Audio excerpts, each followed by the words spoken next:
হয়তো আল্লাহ তাআলা ওসমান হাদি ভাইয়ের এই কথাগুলো কবুল করেছেন। কি ছিল সেই কথাগুলো নিজে শুনুন এবং ভিডিওটা শেয়ার করে সবাইকে দেখার সুযোগ করে দেবেন।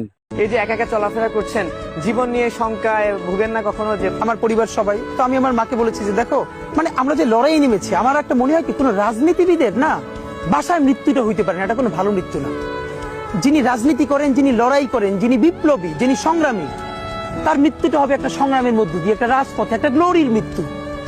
আমি তো ভীষণ ভাবে প্রত্যাশা করি, আমি ছোটবেলা থেকে এই স্বপ্নটা দেখি, অনেক জায়গায় বলেছি যে একটা তুমুল মিছিল হচ্ছে অন্যায়ের বিরুদ্ধে, সেই মিছিলের সামনে আমি আছি, কোনো একটা বুলেট এসে আমার বুকটা হয়তো বিদ্ধ করে দিয়েছে, এবং সেই মিছিলে আমি হাসতে হাসতে আমি শহীদ হয়ে গেছি।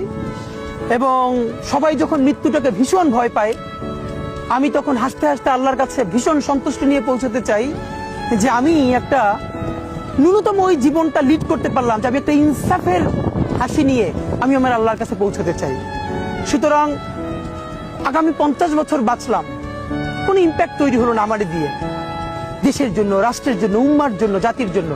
কিন্তু আমি ধরেন 5 বছর বাঁচলাম, সেটার মধ্য দিয়ে যদি আগামী 50 বছরের ইম্প্যাক্ট তৈরি হয়, তাহলে অনেকদিন বেঁচে থাকায় কি সাফল্যের বলেন? শহীদ প্রেসিডেন্ট জিয়াউর রহমান কয়টা দিন বেঁচেছেন, কিন্তু ভাবেন আজকে পর্যন্ত উনি আমার অনুপ্রেরণা। হাঁটতে হাঁটতে আমার পা ফুলে